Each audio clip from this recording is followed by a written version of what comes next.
when we experience our experiences through the lens of possibility, we grow, we heal, we change, we pivot. We are often guided into something far greater than what we could ever imagine.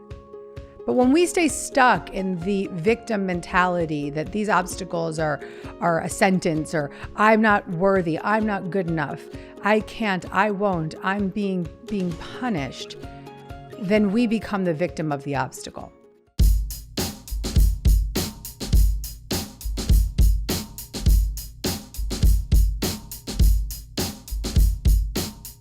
All right, my friends, here we are, another episode of Dear Gabby. This show is off to the races. It is moving me so deeply. It's moving so many people throughout the world. I'm so proud to be able to contribute in this way, and I'm so proud of our community. I'm so proud of every single one of you that shows up to listen, to participate, to bring your authentic truth to this conversation. I want you to feel that gratitude inside of you right now. Just know that I'm so deeply grateful. And I'm having a lot of fun doing this with you guys. I'm having a lot of fun. All right, here we are. We're going to pull a card for today's show. As you know, on the beginning of these shows, I love to pull a card to really start the conversation. And what these cards, these are affirmation cards from my decks. And this is from the Universe Has Your Back deck. It's all quotes and messages from my book, The Universe Has Your Back, put into beautiful art in a card deck, an affirmation card deck. And I pull the card with the intention of really setting us up with a theme for the show. Without any accident, these cards begin to reveal exactly what it is that we need to return to over and over again as each new guest joins on. It's quite beautiful. So let's see what the Universe Has Your Back has in store for us today. I'd also like to point out that it must be hot outside because I am sweating to the oldies, guys. All right, here we go. Here we. Ooh, these decks are mixed up. There's some pink cards with the yellow cards. Oh my God, it's all mixed matched. We are here. Universe Has Your Back. What do you have in store for us? Wow, good one. I was talking about this today.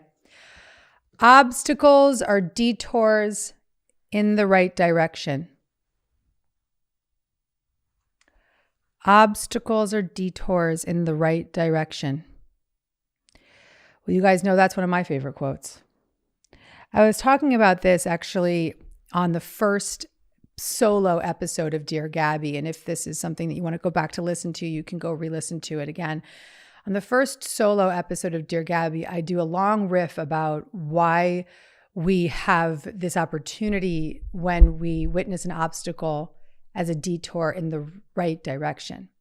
Obstacles are detours in the right direction. When we start to perceive our life through the lens of direction rather than being the victim of the world we see, we can experience our experiences differently. When we experience our experiences through the lens of possibility, we grow, we heal, we change, we pivot. We are often guided into something far greater than what we could ever imagine. But when we stay stuck in the victim mentality that these obstacles are a sentence, or I'm not worthy, I'm not good enough, I can't, I won't, I'm being punished, then we become the victim of the obstacle. So today, our theme is obstacles are detours in the right direction. I want you to open up in this moment right now and I say this in the first episode, the solo episode of Dear Gabby. You can go back and listen to me drive this home. I ask you, what would happen if you decided to perceive your scary diagnosis as a detour in the right direction to getting healthier, to getting more deeply connected to your faith? What if you could see the obstacle of a divorce as an opportunity to start loving yourself more? What if you could see the obstacle of losing a job as the opportunity of moving down a career path that is more elevating and fulfilling for you? How different would your life be if you made the commitment to see your obstacles as opportunities? That's our theme for today. I feel pretty teed up about that. I feel pretty psyched to go deeper into that conversation. And I guarantee you, It's going to show up in every single conversation we have today as we bring people on for the show. Obstacles are detours in the right direction. Let's rock and roll. Let's make it happen. I see so many of you in the chat now. And here we are. Obstacles are detours in the right direction. That is our theme today.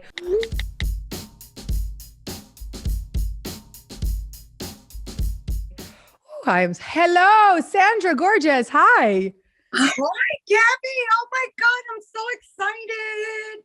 Oh my God, Yeah, you're so cute. I love you. Thank you so much. Oh my goodness. Okay, my dear Gabby today. In the start of the pandemic, I was working full time. And prior to this, I had my own business. I let that go. I started working part-time. And then the pandemic happened and I got furloughed and I started my new business, or I went back to the business. And there's been some anxiety over that. Like, it has taken me to new avenues, like networking and talking to people online, speaking at webinars. I get through it, but oh my God, the anxiety and the preparation I have to do to be okay, to get through it. Okay. So Sandra, let's do two things here. First, let's bring it back to our theme, obstacles or detours in the right direction. The story that you have about networking and putting yourself out there and moving in this new career path, what is the storyline that's holding you back? I'm anxious. What is it? What's the story? I don't know I guess the insecurity of it, or not having the confidence enough to just be comfortable with it and know that it's all going to work out.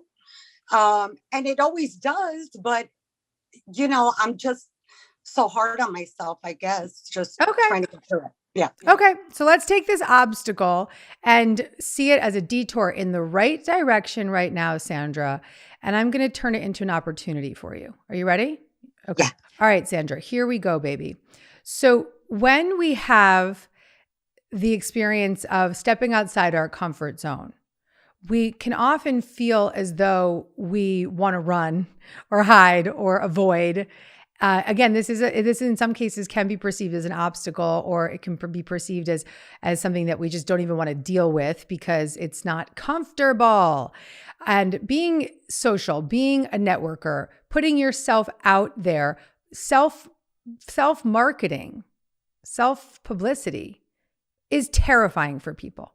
It's terrifying for people. What if I told you it could be fun? Can you get behind that? Okay, cool.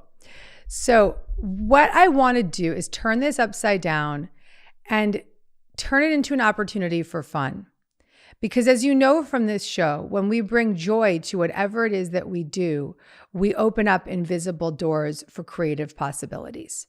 So the joy that I want you to bring to this right now is, let me take you off mute for a second so I can talk to you for a moment.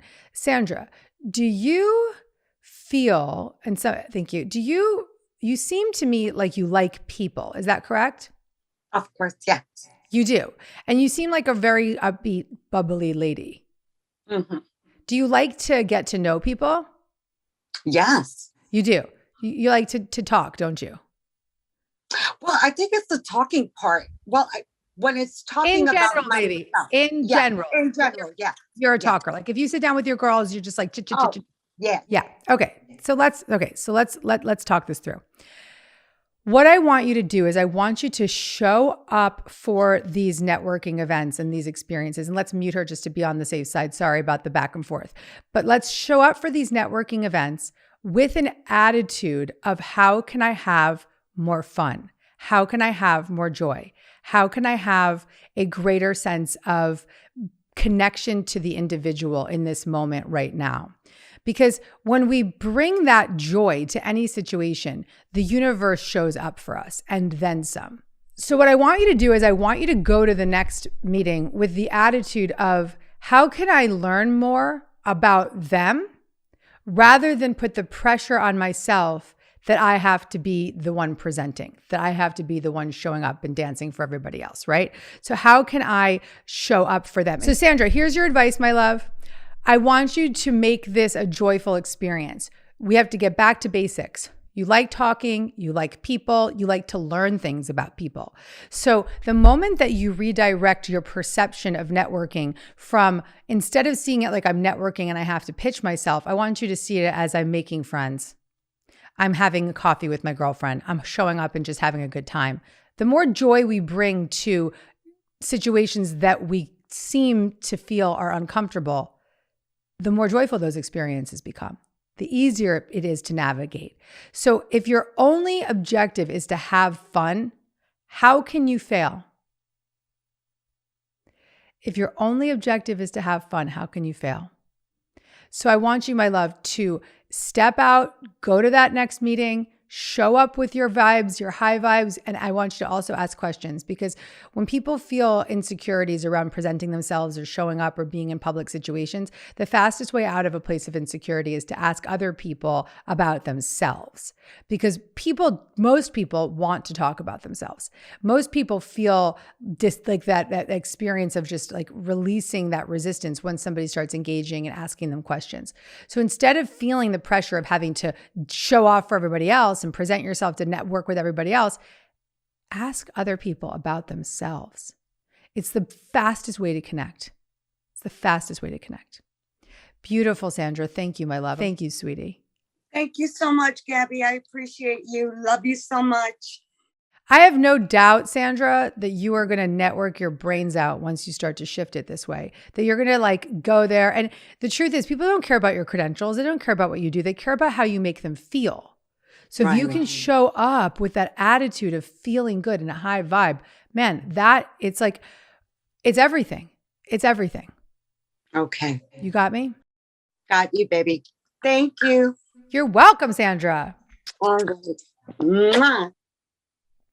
Mwah. Bye, babe. All right, we're back. Who's next?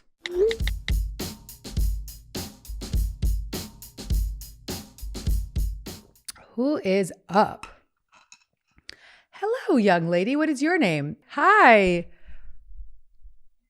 Are you there? Hi, sweetheart. Hi. Yes, I am. I'm very much here. Perfect. I'm back. I talked to you during the pandemic year last year. So now I'm back and I'm very grateful this morning. The card that you pulled was completely what I needed, which it always is.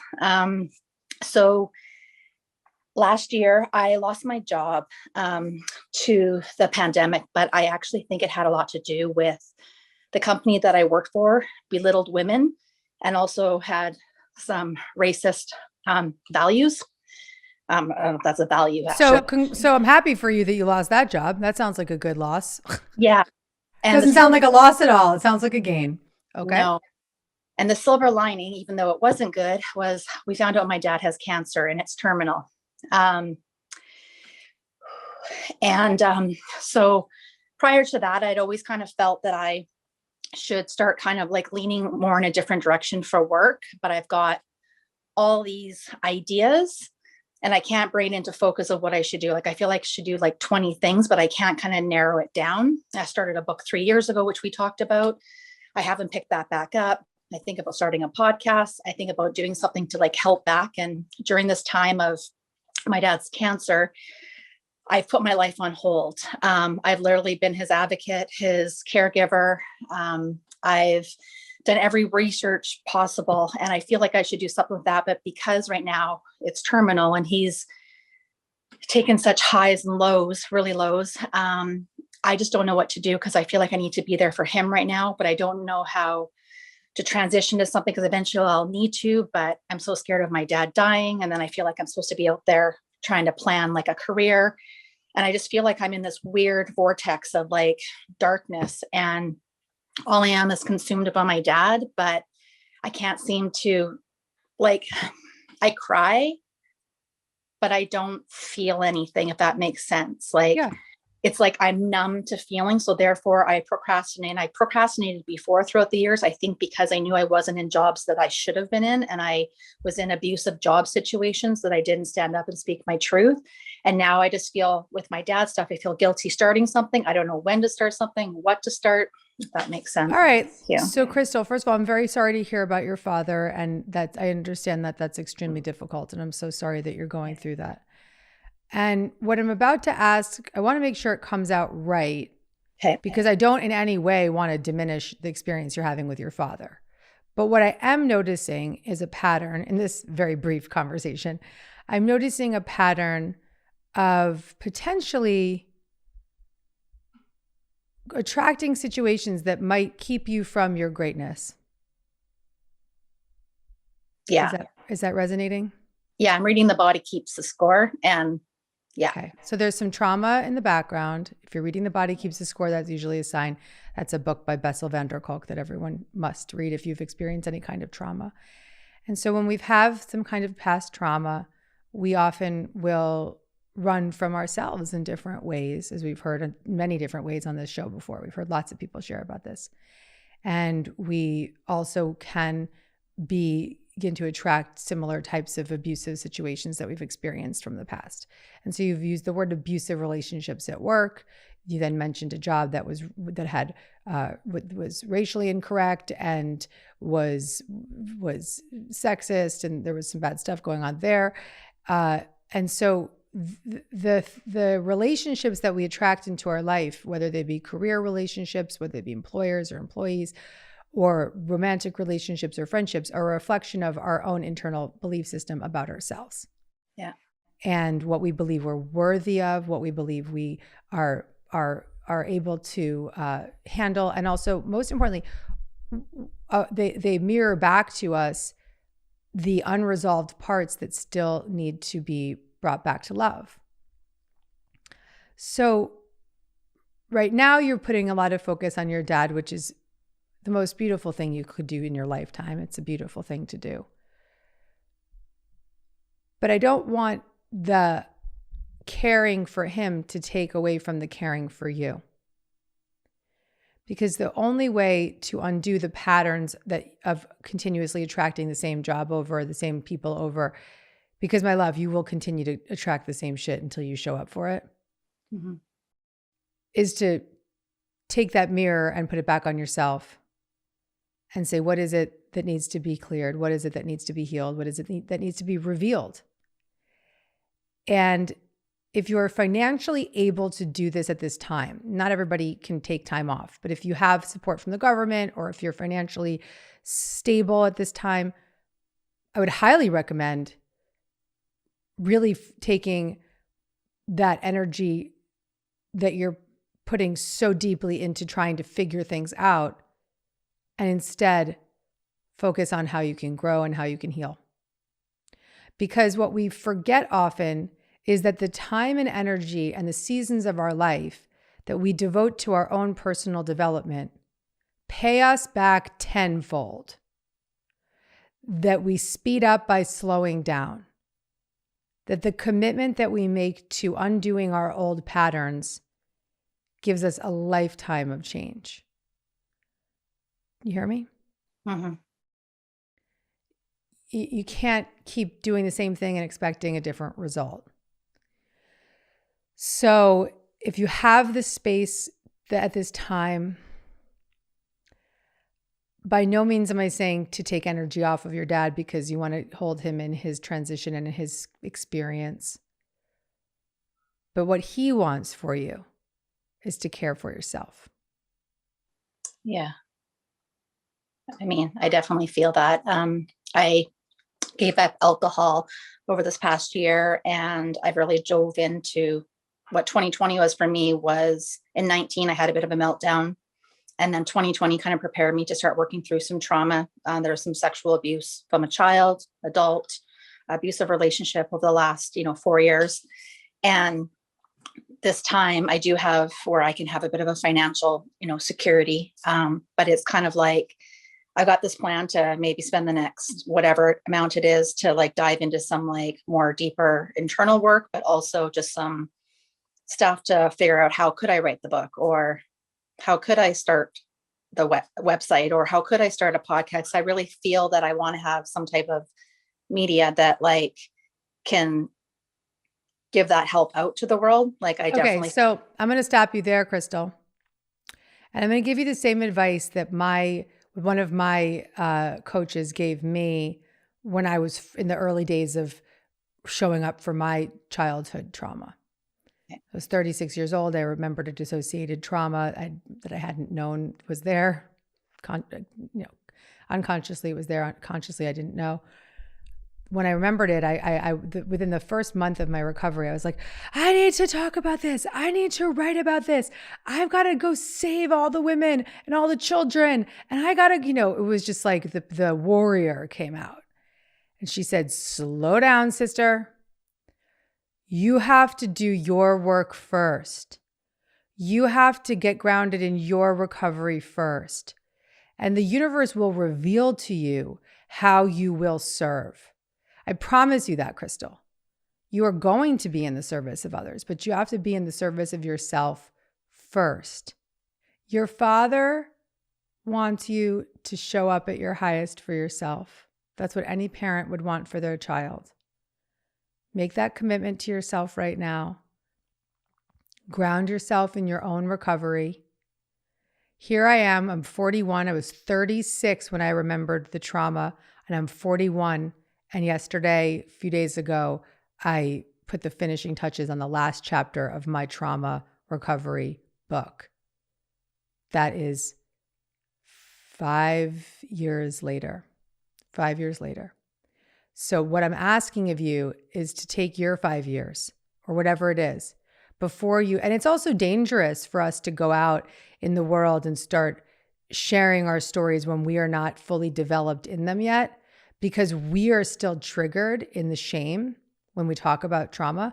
And so if we are still activated in the shame, that shame will be activating to others. And I learned that the hard way, Crystal.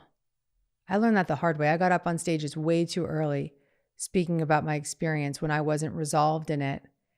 And it was very detrimental to people. And I'm glad that it didn't truly harm anyone, but there were people that were super triggered and kicked up in some of the conversations I had publicly. And so, we want to really do our work on ourselves before we try to serve others. And that's the other thing also, is that there's a codependent attitude of like, I have to save everybody else because no one is saving me, right? Or I'm not good enough. I'm not worthy of the love that I can give everybody else. And I want you, my love, to take all that love and put it back onto you. You're on the right track. Yeah, the codependency definitely hits home for sure. And that's something that I'm trying to transition from, having that heavy codependency with my dad and the cancer right now. And how do I be there for him still, but start to transition to be there for myself? And codependent behavior is another form of addiction, and it's a way of numbing out our own personal pain. If I can just save everybody else, I don't have to save myself. Yeah. But the answer now, my love, is to go in, look in the mirror, say, I love you, and show up for yourself one day at a time. Okay. Thank you. Sorry for the interruption. That's okay. It's okay. I knew he was going to come right when I was. That's home. okay. We're living it in real life here. Yeah. Real life, baby. Real life, dear Gabby. Sending love to. God bless you, sweetness. God bless you. I hope you're enjoying this show. And if you want to get more Gabby, you can click the link below, subscribe to my Dear Gabby podcast on Apple, be the first to know when the episodes drop because they come out 1 week before the video. And you can download it to your phone, listen to it while you're driving, while you're cooking, while you're working out. You can just get more Gabby wherever you are. And if you feel called, leave a review. I'd love to hear from you. Now let's get back to this episode.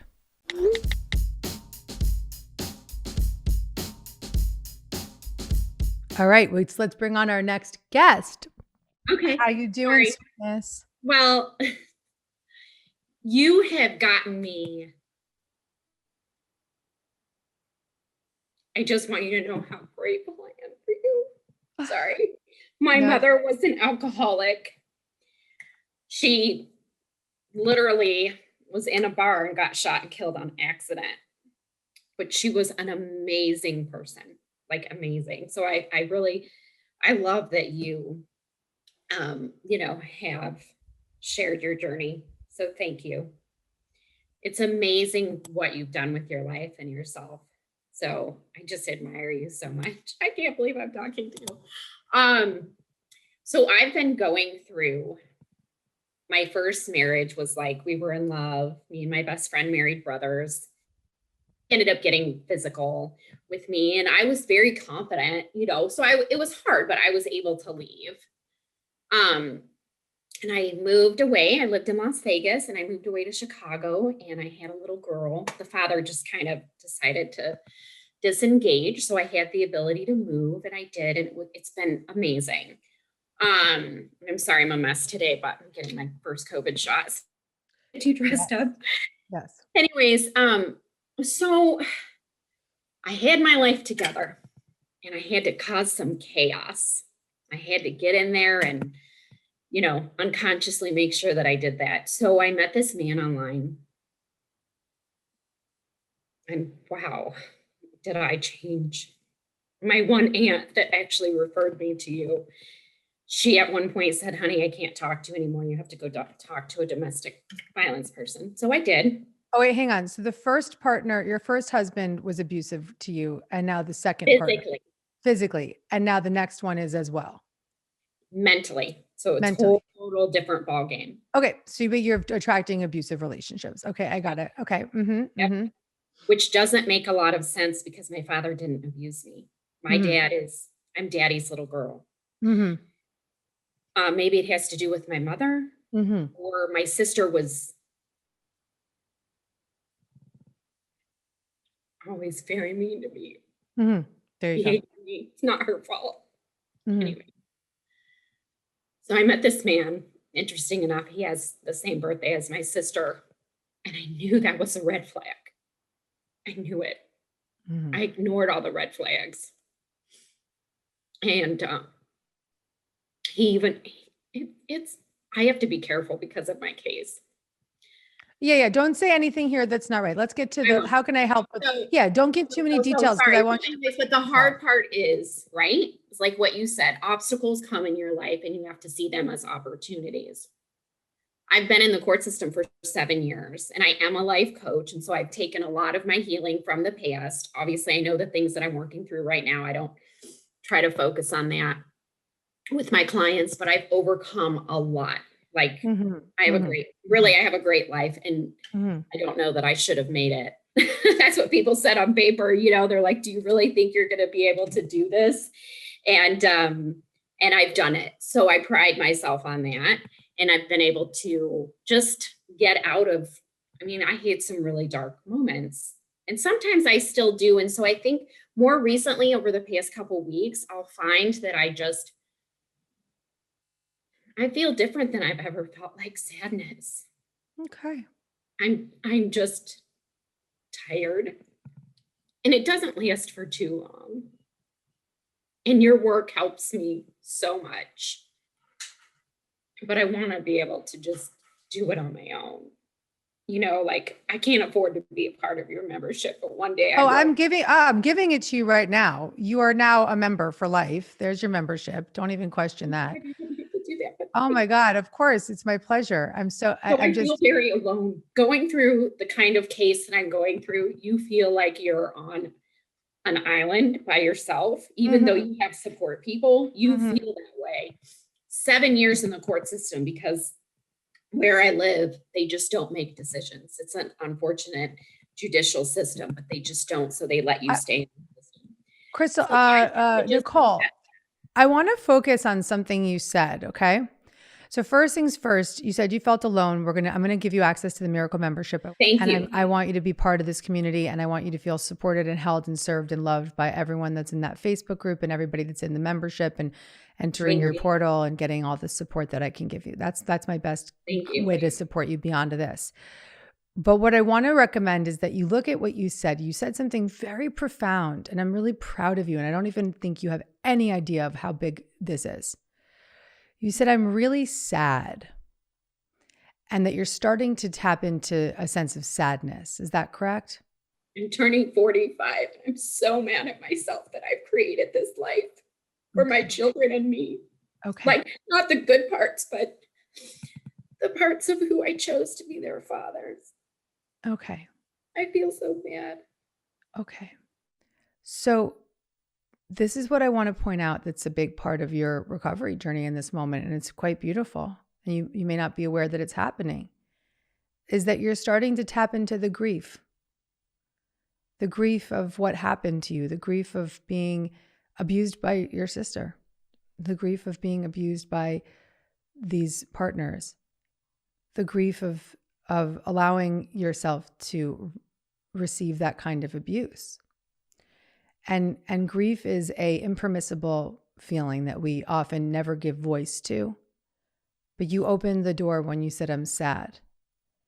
Because what I'm identifying is that you're sad for the little girl who believed that's all she was worth.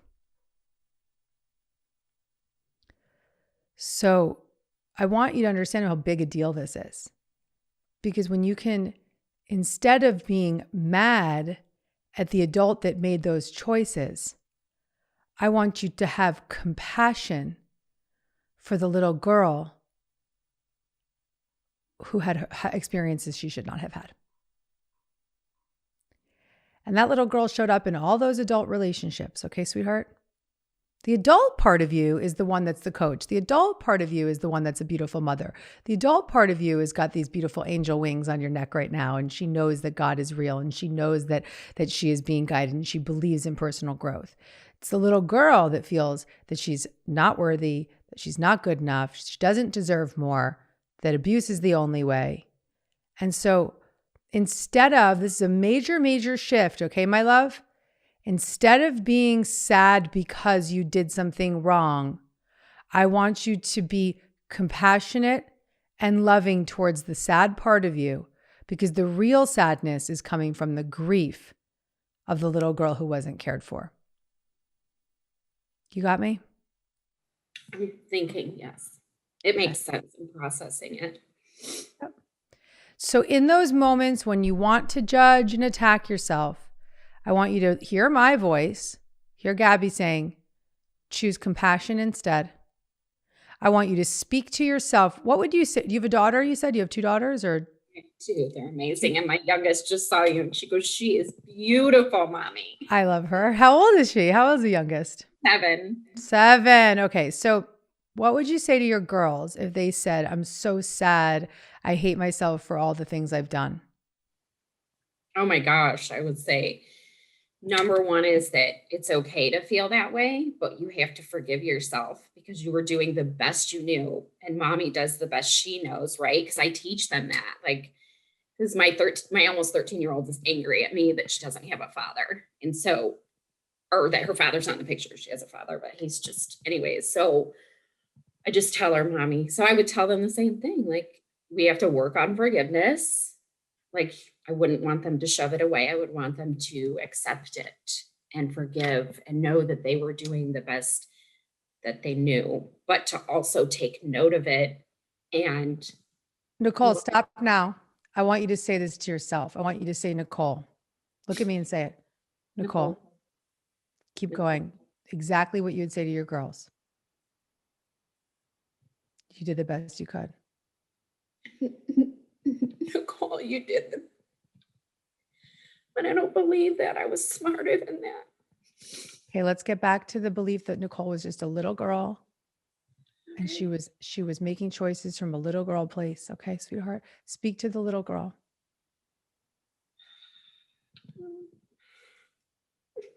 Nicole, you were doing the best you knew as a little girl. That little girl was making those choices, not the adult Nicole. It was the little girl that wanted to fix something or thought that that was all she was worth. There you go. But she didn't know what she was worth. And you're going to teach her.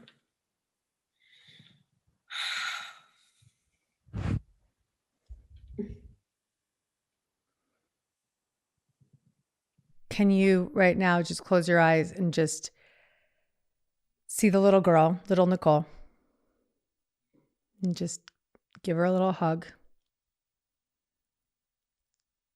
Tell her that you've got her back. And just tell her that you're going to do your best to be as compassionate as you can towards her. Of course. Absolutely. I believe you now. I believe you. Beautiful.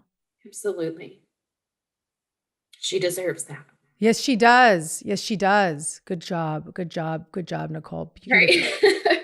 beautiful work right now. That was excellent. You're a brave woman, and you're speaking for so many people who carry the burden of believing that they're wrong when it was just a part of them that was looking for love in the wrong places, or looking for support, or just looking for what they didn't get.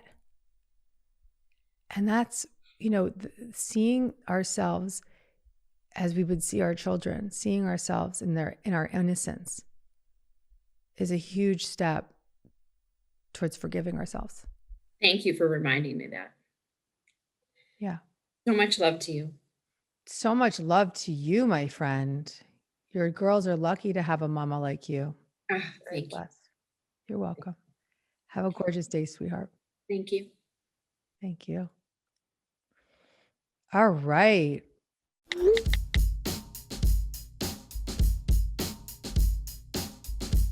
Who do we have next? Paul. What's up, Paul? Hello, Gabby. Hi, sweetheart. How are you? Yeah, I'm You're in pretty the good. dark. It's really late here. It's like for 3:30 in the morning. Where are you? So in Australia. I was in going to say, I Melbourne. never get Aussies on this show because of the time that I record, and I have an Aussie. Yay! Oh yeah. Yay, representing Thanks. all your Aussies. Wonderful. Thanks for being here, Paul. Yeah, thank you. I think I've read like 2 of your books in the past. And yeah, I struggled through mental illness. That's what I wanted to talk about. And yeah, I took LSD like 5 years ago, and I took too much of it, and I ended up in the hospital, and I got diagnosed with mental illness, and I got put on medications and all that. And I convinced myself back then that like my life's going to be over and I'm not going to be able to like move forward and do things with my life. And I sort of like retreated back, and I got off the medication like 5 times in the past, and I've had relapses, and I ended up back in the hospital. And yeah, it's just been like a journey, and at the moment I'm not doing much. I'm just volunteering at my job, and I don't have like much going on at the moment. So I just feel like really lost. Okay. And I just struggle every day. Paul, my love, at 3:00 in the morning, I'm proud of you for speaking up, sweetheart, because when people suffer with any form of mental illness, it's hard to it's hard to navigate life when you are not having a biochemical condition. When you're having a biochemical condition, it just adds a whole humongous layer of discomfort and uncertainty and daily, as you said, your words, daily struggle. Those are the words you used. Okay. Yeah. But what I want to acknowledge is that the commitment that you've made to yourself is beautiful. You said to me, I'm not really doing much right now, but I'm volunteering at the job I have. How is that not doing much? That's huge. What is it that you're volunteering? What is it that you're doing when you volunteer?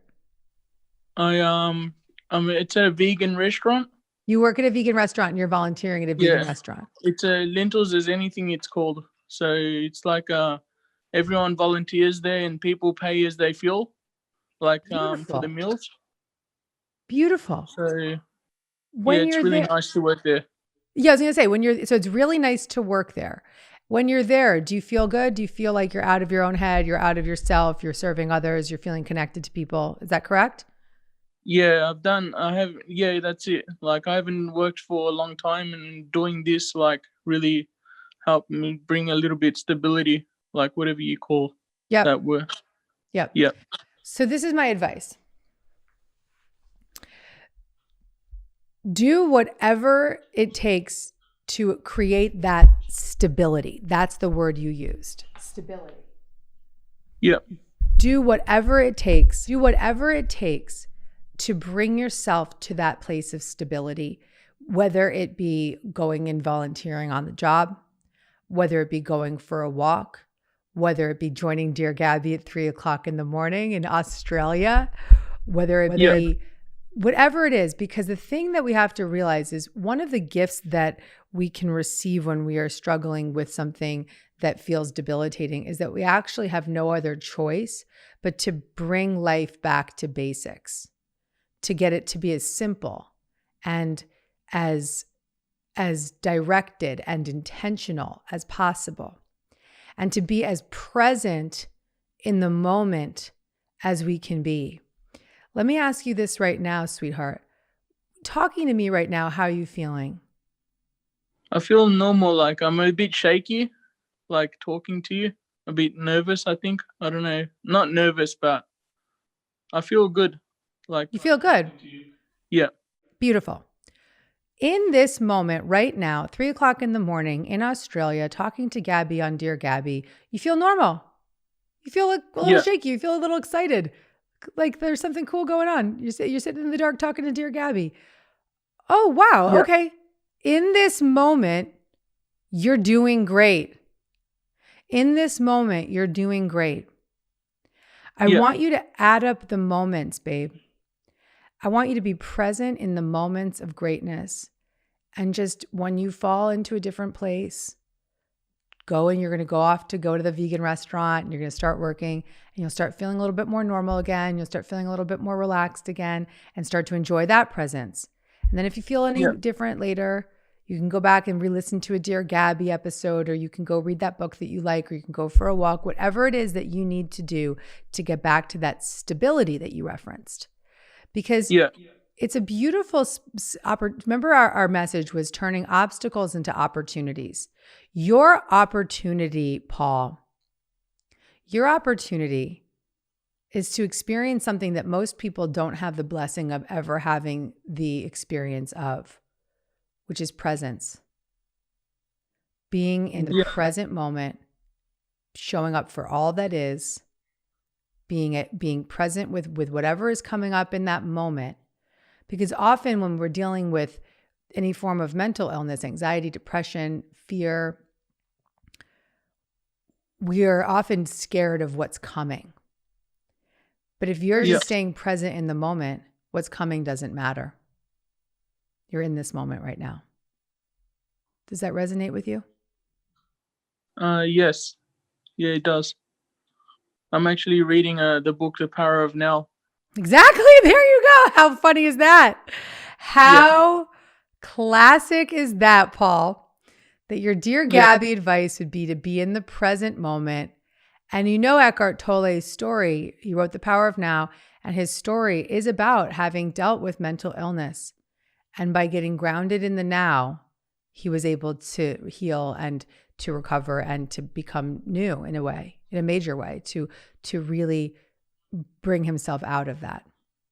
Yeah. And so with the support of medication, with the support of psychiatric support, with the support of being present with the Power of Now, with the vegan community that you work with, all the things that you're doing here are going to keep you in the now. And right here, right now, Paul, we're good. We're having a nice time. 3:00 in the morning, hanging out on Dear Gabby. Yeah. Representing Australia here on Dear Gabby. Awesome. Yeah. Beautiful. Baby, thanks a lot for that. I want you to I want you to share somewhere on Facebook or Instagram a picture of the vegan food, and I want you to tag me in it, and I want to shout out your vegan food somehow. And I want you to know that the joy that you have in those moments brings joy to others. And that's the biggest work you can do in the world. So you're doing it. You're doing it. So I just need to focus on being present, and I don't focus like I feel like I need to focus on eating healthier and like doing like addictions, like getting away from that. And The more present you are in the moment, yeah, the more ease you will have creating healthier habits. So Yeah. if you focus on that presence, you can make decisions from that present state. If you're eating a meal and you're focusing on presence, you can make better choices, right? You understand what I'm saying? So the power of now is absolutely your book. I'm so, so happy that's the book you were guided to. yeah, So I'll just keep reading it because I remember Oprah was saying that she keeps it next to her bed. Mm-hmm. So that's what I want to just to keep reading it and Yep. practicing and focusing on my breathing as well. It says in the New Earth. Yep. So Eckhart Tolle is your teacher. I'm really, really blown away by the synchronicity of the fact that my guidance to you is to be present. And then this is the work you're doing. He is your teacher. Yeah. He is your guide. I'm really proud. I'll have to have him on Dear Gabby, and I'll have him give you a shout out. yeah, sounds good. You're so beautiful, sweetheart. Thank you so much for being here and for sharing your truth. And I'm so thrilled to be present with you in this moment. And Yeah, I hope thanks for that. you get some nice sleep tonight. Just relax. Yeah, and I also go into a Course in Miracles meetings for like I do once a week. I do that. So yeah. Well, Paul, you are a spiritual rock star. I'm going to give you as well access to my miracle membership so you have even more support that's there for you. Okay, sweetheart. Oh, awesome. Yeah. Thanks for that. Yeah, I want to support your journey. You're doing really great. You're doing great. Yeah. I hope you believe me. You're doing great. Yeah, I can see it. Like I could feel it that I'm doing good. Like I'll keep it up. You are doing great. Keep it up. I can't wait to see you in Australia. I'll be back one day. Yeah, awesome. Then You later, go all to the big events Sydney. are happening in Australia because you guys have no COVID. So I'll probably be Last back time there when you sooner came, or you later. came to Sydney. Yeah. Yeah, I'll see you there. All right. See you later. Sleep well, my love. Good night. Thanks. See you later. See ya. Bye, babe.